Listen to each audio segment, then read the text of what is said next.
nggak bisa sih? Ya. Nah, gitu kan Ineke Buwono. Ya. Kak Ineke Buwono, saya mau konfirmasi satu kali lagi nih. Anda seorang muslimah. Iya. Oke. Tapi dari mana kami tahu Anda seorang muslimah ini? Coba ucapkan Al-Fatihah dulu. Bismillahirrahmanirrahim. Alhamdulillahirabbil alamin. Ar-Rahmanirrahim. Maliki yaumiddin. Iyyaka na'budu wa iyyaka nasta'in. Ihdinas siratal mustaqim siratal ladzina an'amta 'alaihim ghairil maghdubi 'alaihim waladdallin. Sah ya, sah dia muslimah. Baik, silahkan Kak Ineke Buwono, apa yang mau Anda utarakan? Silahkan. Kita kasih nih kesempatan kepada muslim. Iya. Baru berapa lama ya aku kenal lewat Edis TV kan gitu. Tahu dari mana Edis Kenal TV? berapa? Ya dari TikTok lah. Oke, Ada seliweran sering kan. scroll ya, terus lihat video gitu ya. Terus kebetulan Edis TV lagi kan gitu. Ini orang apaan sih kan gitu. Kok cetar membahana sih gitu. Terus. Enggak juga sih. Oh, enggak juga. Ya bikin heboh aja sih sebetulnya. Tapi terima kasih juga sih ya. Kalau memang Bang Edis itu udah tahu isi Al-Quran. Dan sebelumnya aku juga belum memahami mendetail isi dalam Al-Quran itu. Itulah alasan Anda masuk Islam. Ya karena kita keyakinan dulu. Saya sering mengatakan begini tuh benar. Kak Ineke. Alasan seseorang masih Islam itu karena dia tidak mengerti agama Islam. Seperti misalnya Anda menjadi seorang Islam itu karena Anda nggak ngerti Islam itu apa. Seandainya Anda mengerti Islam itu apa, maka Anda akan segera untuk meninggalkannya. Silakan lanjut lagi.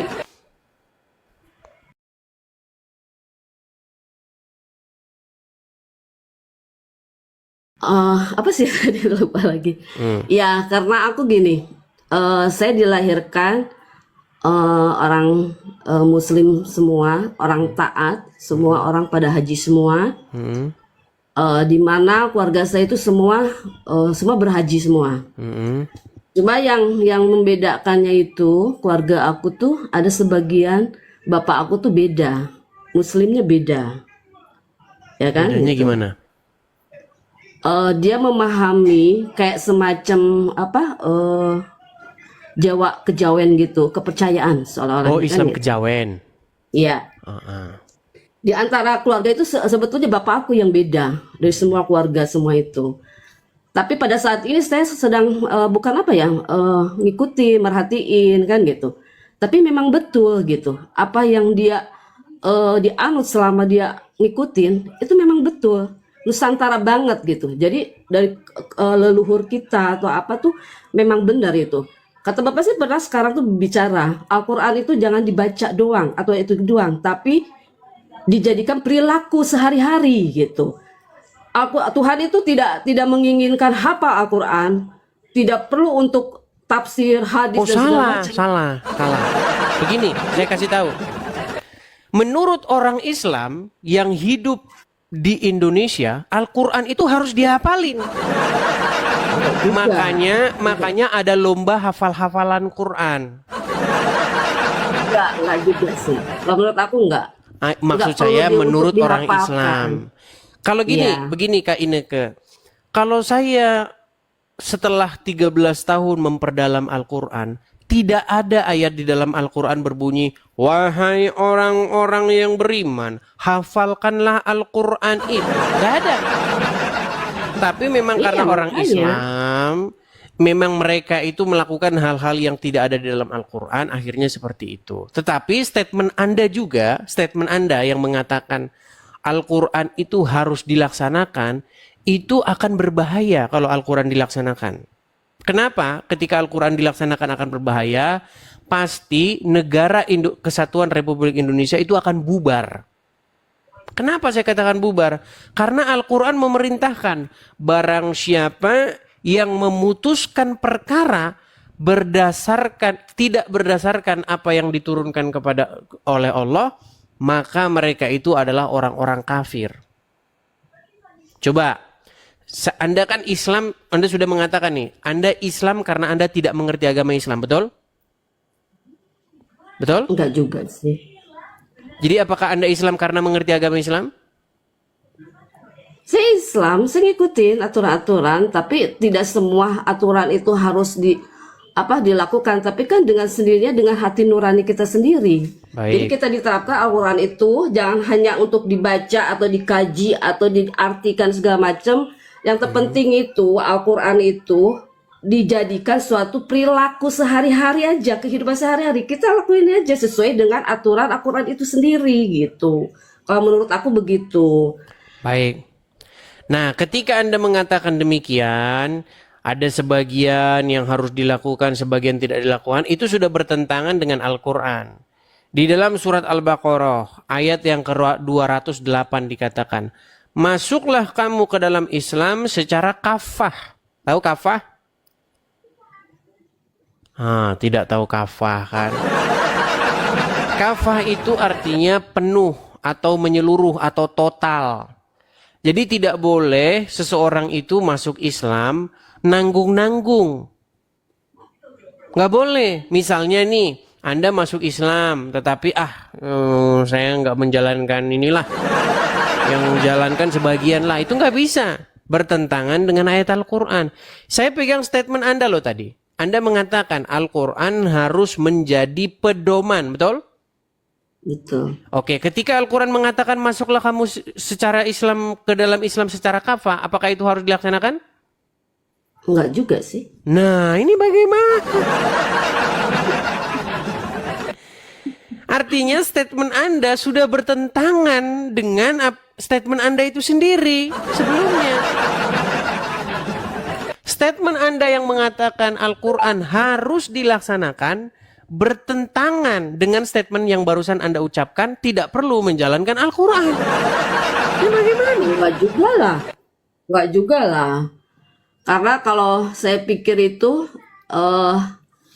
kalau Al-Quran secara ini kan bisa ruksak, bisa kena apa segala macam. Tapi yang langgeng itu Al-Quran ada dalam diri kita. Jadi kita yang harus membongkar itu diri kita sendiri. Kalau kita udah mengenal diri kita sendiri, sama aja dengan mengenal Al-Quran itu sendiri. Gitu aja kalau menurut aku. Saya masih berusaha untuk mengerti nih, tapi sangat sulit saya mengerti kata-kata itu ya.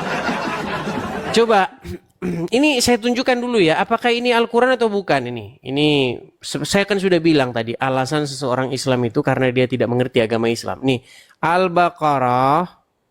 Kita akan buka ya, Al-Baqarah ayat 208. Kita buka apa isinya. Saya balikan dulu kamera saya ya. Biar Anda melihat apa yang Al-Quran katakan. Nih. Ini surat Al-Baqarah ayat yang ke-208. Apa dikatakan? Hai orang-orang yang beriman, masuklah kamu ke dalam Islam keseluruhan. Janganlah kamu turut langkah-langkah setan. Sesungguhnya setan itu musuh yang nyata bagimu. Nih kita lihat tafsir-tafsirnya ya. Apa dikatakan di sini? Wahai orang-orang yang beriman kepada Allah sebagai Tuhan dan kepada Muhammad sebagai Nabi dan Rasul serta kepada Islam. Masuklah ke seluruh ajaran syariat Islam dengan mengamalkan seluruh hukumnya. Artinya secara totalitas. Masuklah ke dalam Islam sepenuhnya dengan mengamalkan segala hukumnya. Nah, menurut ayat yang lain, nih ya, misalnya saya kasih contoh nih. Mengenai orang-orang mencuri ya. Saya kasih tunjuk Al-Qur'annya. Kita kasih lihat. Misalnya dalam Al-Maidah ayat yang ke-38. Kita kasih lihat surat Al-Maidah ayat yang ke-38. Nih ya, surat Al-Maidah nih ya, ayat 38. Apa dikatakan? Bentar. Al-Maidah ayat 38. Kita bacakan artinya ya. Laki-laki yang mencuri dan perempuan yang mencuri, potonglah tangan keduanya. Aduh, ini apa sih, ganggu banget ini. Bentar ya. Nih. Potonglah tangan keduanya sebagai pembalasan bagi apa yang mereka kerjakan dan sebagai siksaan dari Allah, dan Allah Maha Perkasa lagi Maha Bijaksana. Saya balik dulu kamera saya lagi ya. Kak Ineke ya. Saya balik dulu kamera saya. Coba. Tadi Anda mengeluarkan statement Al-Quran itu harus dijadikan pedoman dan perilaku, betul? Betul. Menurut Al-Quran kalau orang mencuri dipotong tangannya, setuju? Enggak juga. Enggak setuju. Makanya saya bilang mustahil Anda Islam, di detik yang sama Anda akan mempercaya Al-Quran. Mustahil itu kemustahilan. Iya, itu kan hukum dalam Al-Quran. Tapi kan kalau secara kita itu secara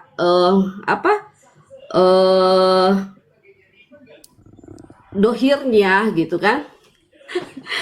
Aturan itu kan manusia itu sendiri. Jadi kan kita ada aturan-aturan juga, manusia itu juga bikin sendiri. aturan. Sejak kapan Al-Quran itu manusia itu sendiri?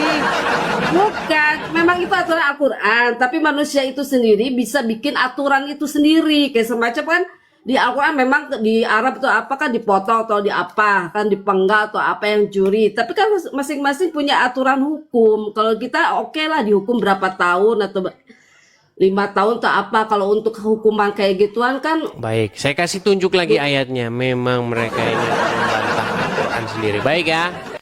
Saya akan tunjukkan nih di dalam surat Al-Baqarah ayat yang ke-47. Apa yang dikatakan? Dan hendaklah orang-orang pengikut Injil memutuskan perkara menurut apa yang diturunkan Allah di dalamnya. Perhatikan. Barang siapa tidak memutuskan perkara menurut apa yang diturunkan Allah, maka mereka itu adalah orang-orang fasik. Jadi kalau Anda sebagai muslim, tetapi Anda memutuskan perkara tidak berdasarkan apa yang diturunkan Allah, maka menurut Allah Anda orang fasik. Ini bagaimana Anda?